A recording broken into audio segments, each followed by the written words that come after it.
इस तालाब में है बहुत सारी मछलियाँ और छोटी मछलियाँ भी हैं और बड़ी मछलियाँ भी हैं। तमाम बच्चे बूढ़े यहाँ पर इन्हीं को देखने के लिए आए हैं और ख़वातीन भी साथ साथ हैं। वो कैसे पीछे रह सकती हैं। आप देख सकते हैं कि बहुत ही खूबसूरत तरीके से शारजा पुराना कैसे दिखता था, एक यहाँ पर स्ट्रक्चर भी बनाया है। समुद्री घोड़ा जिसका हम जिक्र कर रहे हैं और उसको हमने कभी नहीं देखी। ये शार्क साहिबा भी यहाँ पर बड़ी घूम रही थी मटक मटक के, और एक नहीं थी दो थी। ये देखिए, एक यहाँ से गई और दूसरी उसके पीछे पीछे। करीब जाके देखा तो मुझे एहसास हुआ ये जेली फिश है। सारी फिशेस, हजारों किस्म के फिशेस को यहाँ पर इकट्ठा किया गया है शारजा एक्वेरियम के अंदर। पॉइंट्स बनाए हुए थे जहाँ पर मुख्तलिफ इक़साम की समुद्री आबे हयात। Actually, it's a birthplace. So I recommend all of you guys to come and enjoy. I love fish. I enjoy. I enjoy.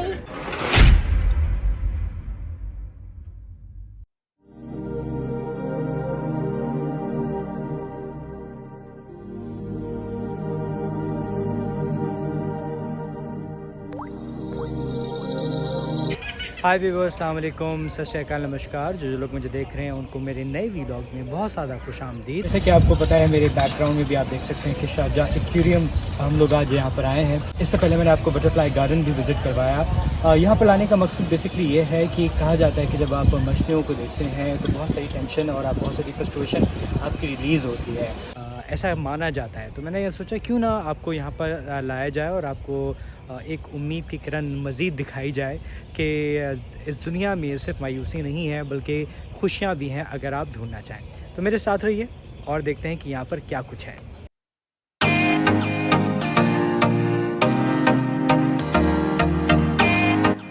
लो सफर शुरू हो गया है। जी जनाब, हम पहुंच गए शारजा एक्वेरियम में और जैसे ही पहुंचे हमें देखिए एक बड़ी सी मछली। हम चलते हैं अंदर और देखते हैं कि अंदर क्या समा है। जैसे ही अंदर गए तो हमें दिखी बहुत बड़ी बड़ी वेल जो कि हमारी सरों पे लटक रही थी, विच इज़ वेरी गुड। अच्छा एक एक्सपीरियंस था। हमने टिकट लिया और टिकट लेने के बाद हमने टिकट वाले भैया को दिया कि जी हमने अंदर जाना है, और यही वजह है कि सबसे पहले हम पहुंचे उस जगह पर जहाँ हमने टिकट देना है। वो टिकट देने के बाद जैसे ही मैं अंदर जाता हूँ तो मुझे दिखती है एक बहुत बड़ा मैप जो कि शारजा एक्वेरियम का मैप है। उसको देखने के बाद हम जाते हैं अंदर जहाँ पर एक बहुत बड़ा हॉल है और नीचे तालाब है। इस तालाब में है बहुत सारी मछलियाँ और छोटी मछलियाँ भी हैं और बड़ी मछलियाँ भी हैं। तमाम बच्चे बूढ़े यहाँ पर इन्हीं को देखने के लिए आए हैं और ख़वातीन भी साथ साथ हैं। वो कैसे पीछे रह सकती हैं। आप देख सकते हैं कि बहुत ही खूबसूरत तरीके से शारजा पुराना कैसे दिखता था, एक यहाँ पर स्ट्रक्चर भी बनाया है। कॉर्निश स्ट्रीट भी आपको दिख रहा होगा, साइन बोर्ड ये है कॉर्निश स्ट्रीट का। और शारजा की हिस्ट्री के बारे में बताया गया है कि शारजा पहले कैसे दिखता था, उसकी बंदरगाहें कैसी थीं जहाँ से लोग मछलियाँ पकड़ते थे, मछलियों का शिकार करते थे। और एक डॉक्यूमेंट्री भी वहाँ पर शो हो रही थी जिसके अंदर शारजा से मुतालिक बयान किया गया था कि पहले शारजा के अंदर लोग किस तरह से रहते थे, उनका तरीक़ाकार क्या था, कारोबार क्या था, जो मछेरे थे वो किस तरह से काम करते थे, उनके क्या रूटीन होती थी, उनकी क्या सूरत हाल होती थी, बिज़नेस की क्या सूरत हाल होती थी, किस तरह से मछलियों की तिजारत होती थी।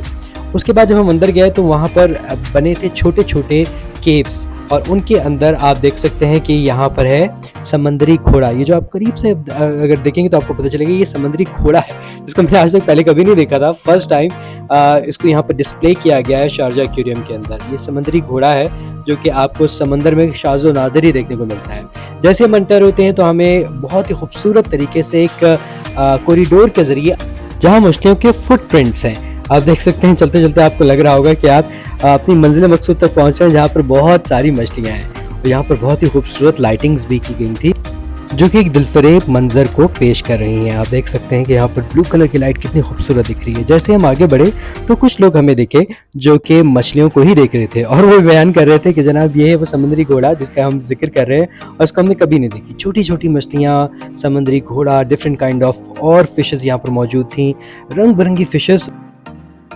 लेकिन भैया दिल थाम के रहें क्योंकि आ रही है शार्क साहिबा। जी हाँ, ये शार्क साहिबा भी यहाँ पर बड़ी घूम रही थी मटक मटक के, और एक नहीं थी दो थी। ये देखिए, एक यहाँ से गई है और दूसरी उसके पीछे पीछे वो चली गई है। तो ऐसा लग रहा था जैसे रेस लगी हुई है। हम थोड़े से आगे बढ़े तो हमें दिखी और रंग बिरंगी मछलियाँ जिनकी आंखें भी चमक रही थी, जिनकी स्किन भी चमक रही थी और बहुत ही खूबसूरत लग रही थी ये।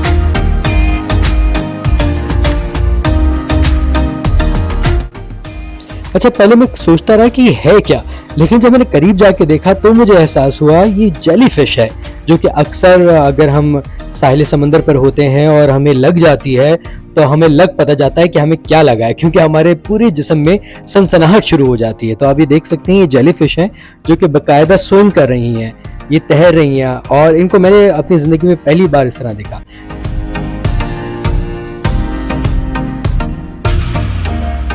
जी व्यूअर्स, इस वक्त हम टनल से गुजर रहे हैं जिसमें मेरे आसपास आप फिशेस देख सकते हैं। यहाँ पर वेल भी अभी मुझे एक दिखी है, बहुत ही मुख्तलिफ इकसाम के फिशेस हैं, जैसे कि ऊपर आप देख सकते हैं आई थिंक ये शार्क है, और बहुत सारे फिशेस, हज़ारों किस्म के फिशेस को यहाँ पर इकट्ठा किया गया है शारजा एक्वेरियम के अंदर। और ये बहुत ही खूबसूरत मंजर पेश करता है जब आप उस कॉरिडोर से इस कॉरिडोर में आते हो। तो ये दो बेसिकली टनल बनाए गए हैं जिसके अंदर फिशेस ही फिशेस हैं, और दुनिया भर के फिशेस को यहाँ पर इकट्ठा किया गया है ताकि लोग यहाँ पर आएँ और इनको देखें और रिलैक्स फील कर सकें। आप देख सकते हैं कितना खूबसूरत लग रहा है।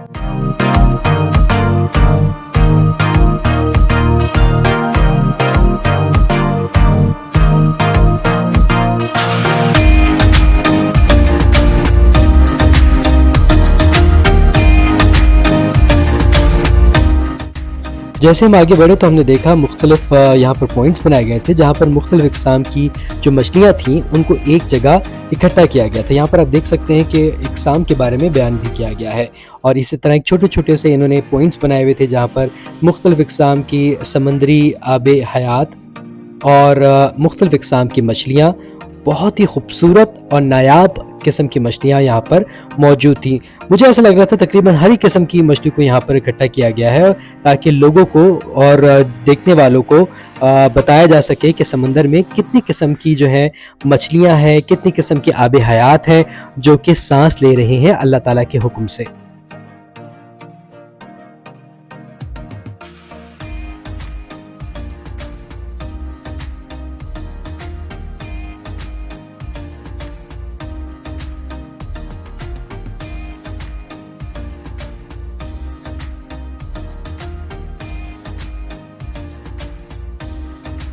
तो गाइस, यहाँ पर शारजा एक्वेरियम में बेसिकली उन्होंने बनाया कुछ ऐसा इन्वायरमेंट है, छोटे छोटे से ब्लॉक्स बनाए हुए हैं, कुछ टनल्स बनाई हुई हैं जिसमें बहुत सारी फ़िशेज़ हैं। अब वहाँ से निकलने के जब हम बाहर आए तो एक बड़ा सा हॉल है, आप मेरे बैकग्राउंड में देख सकते हैं फ़िशेज़ ही फ़िशेज़ रखी हैं मुख्तलिफ इक़साम की, और दुनिया की हर किस्म I think I am not sure, but मुझे ऐसा लगता है कि दुनिया की हर किस्म इस एक्वेरियम के अंदर मौजूद है। आप देख सकते हैं ये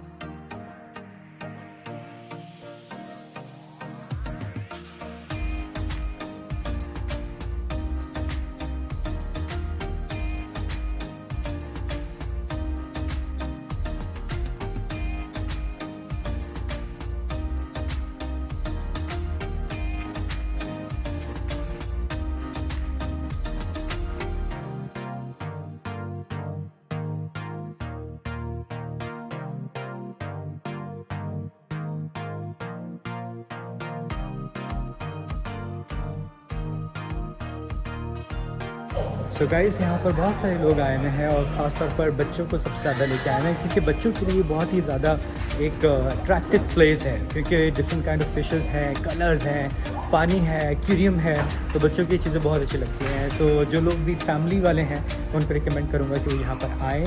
और एक बहुत ही खूबसूरत एहसास है जब मैं यहाँ पर आया हूँ और ये तमाम चीज़ें देखी हैं, एक्वेरियम वगैरह देखा है, तो बहुत ही खूबसूरत अंदाज़ है। मेरी एक इंडियन फैमिली से भी बात हुई, आइए आपकी भी उनसे बात कराते हैं। Hi, I'm Hiruka. Maliti. Okay, We are from Sharjah. So this is actually good place to come and worth for the price actually. Good place to enjoy with our kids, and there are some good things to see here. Enjoy. and what is the So- difference between other places and this place? Yeah, mostly we went to the Dubai Aquarium also. Yeah. Considering the price, actually it's a worth place. So I recommend all of you guys to come and enjoy. Enjoy. It's a nice. I love fish. I love fish. I enjoy. I enjoy. जी viewers, ये था मेरा आज का vlog. मुझे उम्मीद है कि आपको अच्छा लगा होगा। शारजा एक्वेरियम में आपने दुनिया भर की फ़िशेस को एंजॉय किया, बहुत करीब से देखा। अगर आप भी चाहते हैं कि आप इन फ़िशेस को करीब से देखें तो प्लीज़ मैं रिकमेंड करूँगा आप शारजा एक्वेरियम आए। टिकट भी बहुत कम है, ज़्यादा कॉस्टली नहीं है, 25 दिरहम। आप यहाँ पर आ सकते हैं अपनी फैमिली के साथ। आप खुद सिंगल हैं तो खुद भी आ सकते हैं और इन्जॉय कर सकते हैं। इसके अलावा प्लीज़ मेरे चैनल को लाइक करें, सब्सक्राइब करें और उस पर कमेंट तो करें ना, पता मुझे चले कि आपको मेरी ये कोशिश कैसी लग रही है और आप आने वाले व्लॉग्स में किन जगहों पर जाना चाहते हैं, किन जगहों को विज़िट करना चाहते हैं, कौन सी ऐसी जगह आप समझते हैं कि यार मुझे वहाँ पर जाना चाहिए और वहाँ पर व्लॉग आपके लिए बनाना चाहिए। तो प्लीज़ जब तक आप मुझे बताएंगे नहीं, मुझे नहीं पता चल पाएगा। तो मुझे प्लीज़ कमेंट करें और मुझे बताएं कि आप कहाँ जाना चाहते हैं। आने वाले व्लॉग तक मुझे दीजिए इजाज़त। अपना बहुत सारा ख्याल रखिएगा, मुझे दुआ में याद रखिएगा। अल्लाह ने के बाद।